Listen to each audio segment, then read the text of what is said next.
Mr. Popper?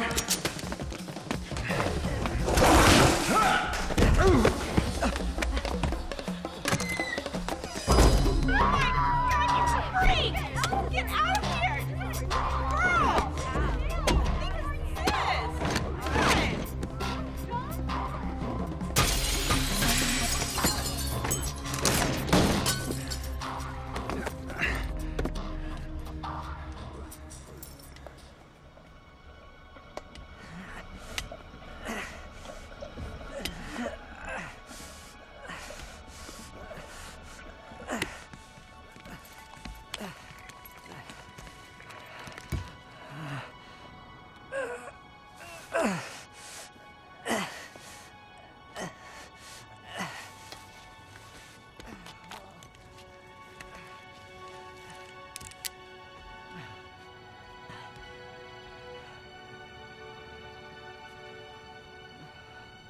Neo, I believe.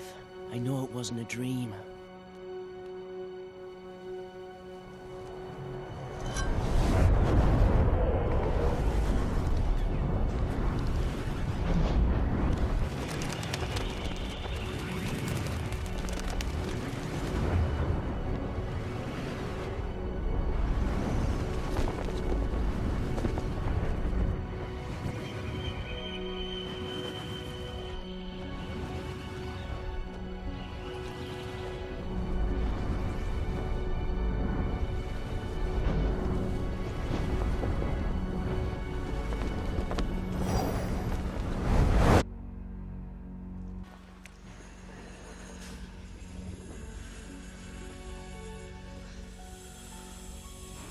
His vitals are good. He's gonna make it. It's unbelievable. I didn't think self-substantiation was possible. Apparently it is. Neo. It's okay. You're safe now. I knew you'd save me. I didn't save you, kid. You saved yourself.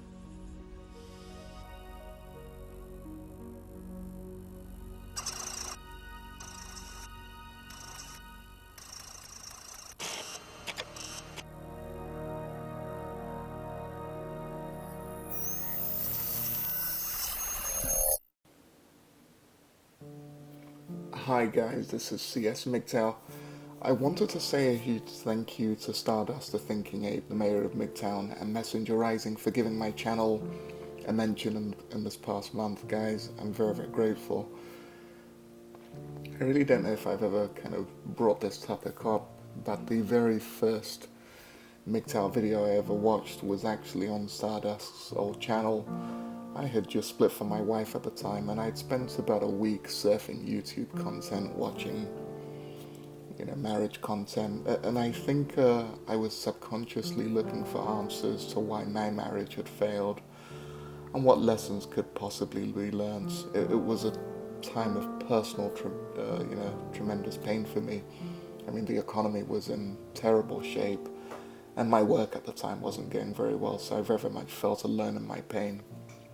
And I found Stardust's channel at the time through a YouTube recommendation. If I remember correctly, the first video, or one of the first videos of his that I watched, was the Parasite and the Host.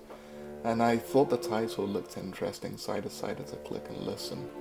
I immediately found the subject matter to be overwhelmingly compelling. I watched the video at least a few times that day, and YouTube, of course, kept recommending new videos from Stardusk and Barbarossa and some of the other MGTOW content producers. I just kept watching for about 3 or 4 days straight, actually, and I only took time to eat and sleep, and even when I slept, it was with an urgency to wake up to keep on watching new content. I literally just stopped working, and I watched and just watched some more. I was so taken in with what I heard. I ended up sharing Stardust content with my best friend, and he became a man going his own way that same week when he watched all of the content, and actually still is a man going his own way till this very day. What really appealed to me about Stardust content was that he didn't try to appeal to my emotions. He stuck strictly to the facts and never once resorted to hyperbole. Here was a man who was calm, rational, and clearly had a respect for the truth. He expected that actions should be based on sound principles, and principles should be taken from an objective view of reality.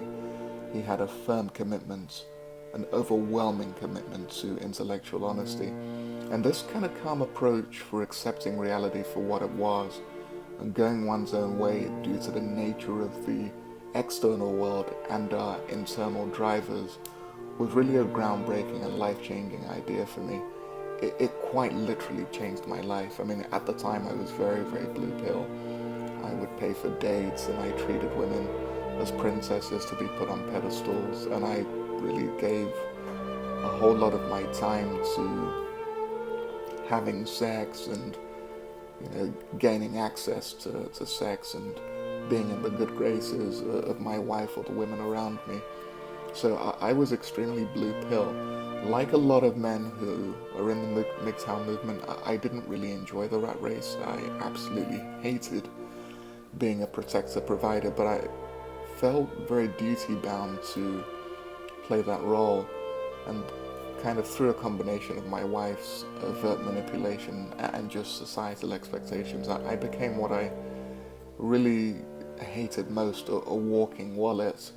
And although I didn't like the life role that I had taken, I knew no other way to assert my manhood. For me, manhood was going out to provide, to make money so other people could spend. And I very, very much identified with that role. I didn't know any other way. So when Stardust brought up a lot of MGTOW concepts, I felt really liberated. Like a blind man seeing for the first time. I know that sounds pretty far out, but that's how it was for me. I mean, the first thing I felt was, angry for sure, but also very sad and frustrated, and then angry, and I just kind of went through the cycle for the best part of a year. I felt conned. I really had been used and discarded by my wife and society, and when I was deemed to be washed up, I was just abandoned and kind of put out there. And Stardust gave me words to things that I had known deep down were true, but never really had the language to articulate. I mean, his video, The Parasite and the Host, changed how I saw male-female relationships forever. I think it was the first time that I had really sat down to think about how much the women in my life needed me far more than I needed them. I thought about what I had given them. I reflected on how I had allowed my wife to systematically use me financially, emotionally, and physically. And then at the same time, I tried to count what I had received in return over the 8-year relationship. And I found it very, very difficult to actually name anything tangible. He brought up a lot of very, very interesting facts on female nature. And he talked about the propensity of women to lie and cheat without compunction. I mean, I genuinely had thought of women as, being made up of everything nice and, all that jazz. And I felt a genuine sense of disgust when I started to learn about some of the more negative aspects of female nature. I guess disgust at learning them, and also a deep sense of disappointment that some of these negative aspects weren't known to the majority of men. We were only ever told the nice things about women, and that really, really hurt hard. He made a really, really amazing video on Bruffault's Law, and I couldn't fault the man's logic. It was clearly on the money. When I was deemed no longer a useful utility, the association ended just like that. Another impactful video of Stardust that really resonated with me at the time, and I think I've probably listened to it over the years the best part of 50 or 60 times, was the male desire for unfreedom. When I had split with my wife, I lived in Spain at the time, and an attractive Russian girl was, upon hearing that I was divorcing, and knowing what I did for a living and that it was very, very financially rewarding, she started to take quite a keen interest in me. And I responded, I started seeing her regularly. We weren't in a full-on relationship, but it would have kind of pushed in that direction at one point. And it didn't take long for her when we started just kind of fooling around to start talking about marriage and children. And it was around this time that I watched the video on the male desire for unfreedom, and I just kind of saw that I was going down the same path again. He said something that really stuck with me in that video, and it was that men's desire for unfreedom partially lay in the fact that the universe is vast and uncaring, and it's based on a desire to find our place in the universe with a goddess who tells us what to do. This can be quite liberating, and never before had anybody so clearly articulated what I knew deep down, and it really was a game changer for me. Coming to terms with reality was another video of Stardust that again hit so hard and really tilted me over the edge. I mean, he said something in that video, and I'm paraphrasing here. He said, "Love is a sham, it always has been, it doesn't exist." I mean, I didn't accept the statements at first. I mean, I just assumed I had done something wrong, or maybe my wife had done something wrong. But love itself I has always held as sacrosanct. I mean, after all, I felt that I loved my wife and many of the other women I'd had relations with over the years. But this statement really caused me to do a lot of research, and I ended up searching scientific medical journals. I watched a whole heap of YouTube videos. I spoke with male and female friends. And what I understood through this research was the exact kind of chemical concoction that our bodies deluge us in when we experience so-called love. It was a very painful process of learning. But what I think more than anything else helps my understanding was that here was a man, Stardust, who, shared a lot of the conclusions I'd had deep down over the years, but I'd never really given voice to these things. Deep down, many men realized love was a sham. All of my friends did, apparently. I mean, when I spoke to them, they confirmed it, that they'd never dared to face it. And when a close female friend of mine, who I really cared about and trusted, and she is still a very close friend, when she confirmed it, that most women just see love as a tool from, with which to control a man, it was a very painful experience, but very necessary and very liberating. So Stardust urged through his video that we look at reality for what it is, and I'm just kind of quoting here. He really focused on our desire for hope, and how hope is at odds with what we observe going around us. He said that, quote, "Hope is a denial of reality. It is a carrot in front of the draft horse to get us to keep running." I broke down and I just couldn't handle it at the time. I felt like I was the biggest sucker in the world. I had given my wife a huge wedding. I had always supported her. She'd never had to work. I had worked myself into a state of really poor health. I was quite overweight at the time.